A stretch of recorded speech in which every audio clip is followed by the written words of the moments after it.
लेला संपपड़ी लट्ठा चप्पल जूता प्लास्टिक लोहा से। कहो चाचा शीशी बोतल का देवा कि नहीं हो संप लिया बाबू। अगर दारू वाला शीशी रही तो मिल जाये, अगर वैसा शीशी रही तो ना मिल पाई। ये चाचा ये जगह रहिया अब हम शीशी बोतल लेके आओ थिला जइहा मत भा। अरे जा बाबू लेके आवा। हम यहाँ तबले रोडवा पे हैला कतो जाए नहीं तो नहीं गौवा तबले घूम दी भैया, नहीं तो बड़ा हमके लेट हो जाये। कई गाँव घूमने के बाद एक गाँव से नहीं न काम चली हमार।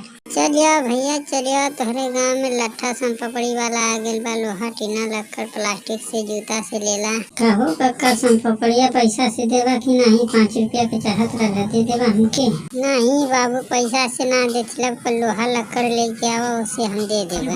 अरे मर्दवा बुढ़ऊ नहीं तले तू गजब बतिया तो बाटा। पैसा से दे दा का दिक्कत बा तोहरा के? बतावा तनी एक दिन कमैबा त ना चले दे दा बेचारे का मांगत बाटा तोहरा से। शुक्र तोरा के का पता है? अब 5 रुपया का दे देबो उतना में हम 50 रुपया कमा ले। 5 रुपया के जगह तोरा समझ में आयल कि नहीं? हमार कितना नुकसान हो जाये। ये चाचा शीशी बोतल तो नहीं मिलल है, बरवा के देवा कि नहीं? अरे बाबू काहे नहीं देबा हो?